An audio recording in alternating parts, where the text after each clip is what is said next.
Azərbaycanda çoxlarının alüdəçisi olduğu elektron siqaretin qadağan edilməsinə az qaldı. Qanun 2026-cı ilin aprelin 1-dən qüvvəyə minəcək. Sevinən də var, kədərlənən də.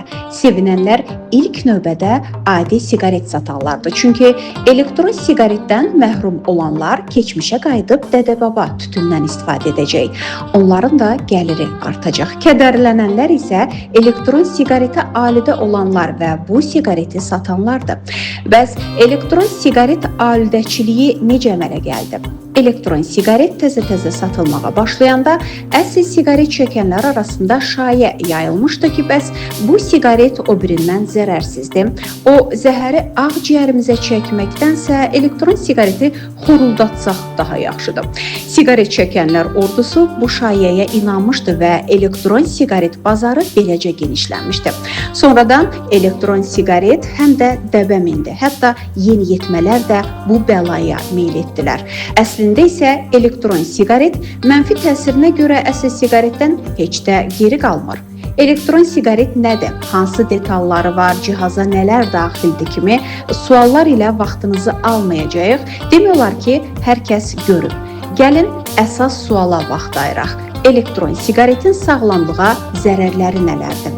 Ağciyərlərdə iltihablanma, dad bilmənin azalması yaxud itməsi, asıllıq yaranması, ağızda və boğazda qıcıqlanma, boğazda yanma hissi və quru öskürək, bronxit və asma kimi xəstəlikləri şiddətləndirməsi, ürək ritminin və qan təzyiqinin pozulması, baş ağrısı, baş gicəllənmə və ürək bulanma, dodaqların quruması və ağızda yaralar, sonsuzluq, ağız və diş əti problemləri, quru dəri və sızanaqların artması, hamiləlik zamanı dölün inkişafına mənfi təsiri, uzun müddət istifadə etdikdə xərçəng riskini artırması, nəfəs darlığı və sinədə sıxılma, depressiya riski.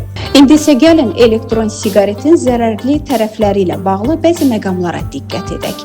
İşbazlar elektron siqaretlərin siqaret tüstüsünü əvəz edən buxar əmələ gətirdiyini iddia edir və satışda da bu adla təqdim edirdilər. Amma tərkibindəki maddələrin sağlamlığa zərərləri barədə danışılmırdı. Sonradan məlum oldu ki, elektron siqaretlərin tərkibindəki maddələr sağlamlığa ciddi təhlükə yaradır. Elektron siqaretin buxarında nikotin, ətirli maddələr, propelin, qlikol, gliserin və müxtəlif zərərli maddələrin olduğu məlumdur. Araşdırmalar göstərib ki, elektron siqaret buxarı ağciyər toxumasını zədələyir, hətta nikotin olmasa belə ağciyərlərdə iltihaba yol açır, immunitet sistemini zəiflədir. Heyvanlar üzərində aparılan tədqiqatlar göstərib ki, buxar yolu ilə ciyərlərlə çəkilən gliserin tənəffüs yollarının selikli qişasında və hüceyrə strukturunda dəyişikliklərə səbəb olur. Bundan başqa, bazarda satılan bəzi elektron siqaretlərin tərkibində gliserin və ya propelin qlikol əvəzinə istifadəsi qadağan olunan yüksək miqdarda etilin qlikol da var. Adi siqareti elektron siqaretlə əvəzləyənlər fikirləşirdilər ki, istədikləri vaxt elektron siqaretdən imtina edə biləcəklər. Amma zaman göstərdi ki, bu məlumat elektron siqaretin satışı ilə məşğul olanların şirin yalanıdır. Çünki elektron siqaretdə adi siqaretlərdə olduğu kimi nikotin var. Nikotin isə beyində dopamin ifrazına səbəb olub, həzz verdiyindən qısa müddət sonra yenidən istifadə etmək istəyi yaranır. Xüsusilə elektron siqaretə yeniyetməlik və gənc yaşda başlayan istifadəçilər həm psixoloji, həm də fizioloji cəhətdən nikotinə daha tez alidə olurlar. Bundan əlavə, elektron siqaretlər nikotin asılılığını aradan qaldırmaq əvəzinə onu davam etdirən bir vasitəyə çevrilir. Amerika Ağciyər Assosiasiyası və Ümumdünya Səhiyyə Təşkilatı kimi qurumlar da siqareti tərk etmək üçün elektron siqaretləri tövsiyə etmirlər. Hətta hansı daha zərərlidir? Elektron siqaret yoxsa adi siqaret sualının cavabı şok sayıla bilər. Təsəvvür edin, daha zərərsizdir deyib çəkdiyiniz elektron siqaretin tərkibində daha kiçik hissəciklər olduğu üçün ağciyərlərə tez çatır. Elektron siqaretlər tütünün özündən birbaşa istifadə etmədən nikotin və digər zərərli maddələri buxar vasitəsilə orqanizmə daha tez çatdırır.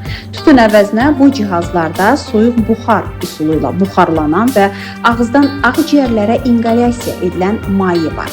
Bu mayədə müxtəlif miqdarda nikotin, gliserin, ətirli maddələr və propilin glikol kimi maddələr var. İnsan elektron siqaretdən qullab vurduqda bu maye buxara çevrilərək birbaşa ağciyərlərə çatır. Elektron siqaretin sonsuzluğa səbəb olmasına dair tutarlı dəlillər olmasa da, bəzi elmi araşdırmalara görə elektron siqaret kişilərdə sperma sayının azalmasına səbəb ola bilər. Elektron siqaret ürək xəstəliyi riskini də artırır.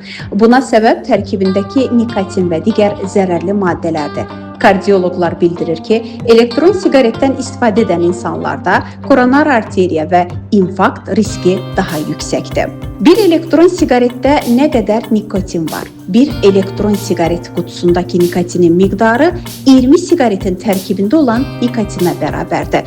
Bu miqdar istifadə edilən cihazın növündən və mayenin tərkibindəki nikotindən asılı olaraq dəyişə bilir. Adi siqaretin ağciyər xərçənginə səbəb olması barədə həkimlər tutarlı dəlillər irəli sürürlər. Bəs elektron siqaret xərçəng xəstəliyi yarada bilərmi? Alimlər bildirirlər ki, elektron siqaretin tərkibindəki ətirlər və kimyəvi maddələrin mənfi təsiri məlumdur. Bundan başqa elektron siqaretin ağciyərdə iltihab yaratdığı da bilinir. Bununla yanaşı elektron siqaretin tərkibindəki kimyəvi komponentlərdə xərçəngə səbəb ola biləcək toksinlər var. Üstəlik, uzun müddətli istifadə xərçəng riskini artıra və DNT zədələnməsinə səbəb ola bilər. Elektron siqaretlərdə olan bəzi maddələr qızdırıldıqda kanserogen birləşmələrə çevrilir. Bu maddələrin uzun müddətli istifadəsi hüceyrələrdə DNT zədələnməsinə gətirib çıxarır ki, bu da xərçəngin inkişafı üçün zəmin yaradır. Xüsusilə ağız, boğaz, ağciyər və sidik kisəsi xərçəngləri ilə əlaqəli olan bu kimyəvi maddələr zamanla bədənin müxtəlif